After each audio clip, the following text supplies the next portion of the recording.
দর্শক শ্রোতা, আপনারা কি জানেন আপনার এনআইডি কার্ড দিয়ে কয়টা সিম কার্ড রেজিস্টার করা রয়েছে?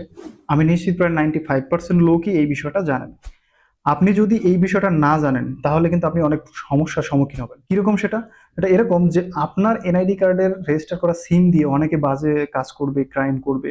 দেখা যাবে যে সেগুলোর ফল আপনাকে ভোগ করতে হবে। যদি আপনি এই ধরনের সমস্যা ফেস করতে না চান, তাহলে আপনি অবশ্যই আপনার এনআইডি কার্ড দিয়ে কয়টা সিম কার্ড রেজিস্টার করা রয়েছে এবং আপনি কয়টা চালাচ্ছেন সেগুলো মিলিয়ে দেখবেন, এবং যেগুলো দেখবেন আপনার কাছে সিম কার্ড নেই সেই সিমগুলো আপনি কাস্টমার কেয়ারের সাথে বা সিম কোম্পানির সাথে কথা বলে বন্ধ করে দিবেন। পরবর্তীতে আর আপনি কোনো ধরনের সমস্যায় পড়বেন না।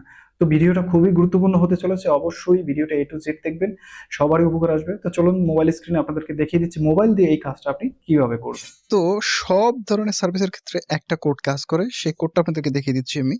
আপনারা ডায়াল প্যাডে চলে যাবেন এবং সেখানে ডায়ালে গিয়ে আপনারা একটা কোড ডায়াল করতে হবে। সেটা হলো *16 তারপরে 00 লাস্টে 1 দিয়ে হ্যাশ দিয়ে ডায়াল করে দেবেন। ঠিক আছে?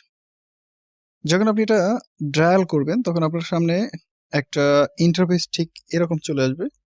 একটু ওয়েট করতে হবে। ঠিক এরকম একটা ইন্টারফেস আসলে এখানে আপনাকে আপনার এনআইডি কার্ডের লাস্ট 4 টা ডিজিট দিতে হবে। ঠিক আছে? তো আমি লাস্ট 4 টা ডিজিট এখানে দিয়ে দিচ্ছি। দিয়ে দিলাম। তারপর সেন্ড করে দিলাম। তো সেন্ড করে দেওয়ার পরে এখানে বলা হয়েছে যে, "You will get an SMS soon. Thank you, Grameenphone." তার মানে হচ্ছে কিছুক্ষণের মধ্যে আমাকে একটা এসএমএস দেওয়া হবে যেটার মাধ্যমে আপনি এই মেসেজটার মাধ্যমে আমি দেখতে পারবো কয়টা সিম কার্ড আমার মোবাইল ফোনে রেজিস্ট্রেশন করা রয়েছে। দেখুন, আমার এনআইডি কার্ডে ২ টা সিম কার্ড রেজিস্ট্রেশন করা রয়েছে। এখানে আপনারা দেখতে পাচ্ছেন ফার্স্ট যেটা লাস্টের ৩ টা ডিজিট দেওয়া আছে এবং এখানেও লাস্ট ৩ টা ডিজিট। তো ২ টাই আমি ইউজ করি। আর অন্য কোনো নাম্বার কিন্তু নাই। এর কারণ হলো আমি এগুলোকে ডিঅ্যাক্টিভ করে দিয়েছি। এভাবে আপনি জানতে পারবেন এটা সব ধরনের সার্ভিসের ক্ষেত্রে কাজ করবে। যেকোনো ধরনের সার্ভিস আপনি ইউজ করেন না কেন? যেমন আমি আপনাদেরকে দেখিয়ে দিচ্ছি। এখান থেকে যদি আপনি আ এই কোডটাকে আবার পুনরায় ডায়াল করে দেন, তারপরে এখান থেকে আমি ধরুন এয়ারটেলেই ডায়াল করলাম। তো এয়ারটেলে ডায়াল করলে আপনাকে সেইম একইভাবে আপনার ডিজিটগুলো এখানে দিতে হবে। এখানে লাস্ট ৪ টা আইডি কার্ড দিতে হবে। যেকোনো ধরনের সার্ভিস আপনি এই কোডটা ডায়াল করলে সেইম সার্ভিস আপনি পাবেন। আর যদি আপনি জানতে চান যেকোনো অ্যাপসের মাধ্যমে তাহলে আপনাকে খুব সহজেই এটা কাজ করতে হবে। ধরুন আমি মাইজিবি অ্যাপসে চলে গেলাম।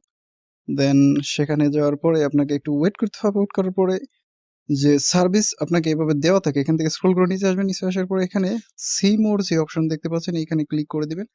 তো আমি এখান থেকে সি মোর যে অপশনটা এটার উপরে ক্লিক করে দিলাম। ক্লিক করে দেওয়ার পরে একটু স্ক্রল করে নিচে আসতে হবে। তারপর এখানে একটা অপশন পাবেন সিমস ইউ ওন, মানে যে সকল সিমগুলো আপনি মালিক। তারপরে এখানে এনআইডির ৪ টা ডিজিট দিলেই কাজ হয়ে যাবে। সবগুলোতে এইভাবে দেয়া থাকবে অপশন, দর্শক শ্রোতা।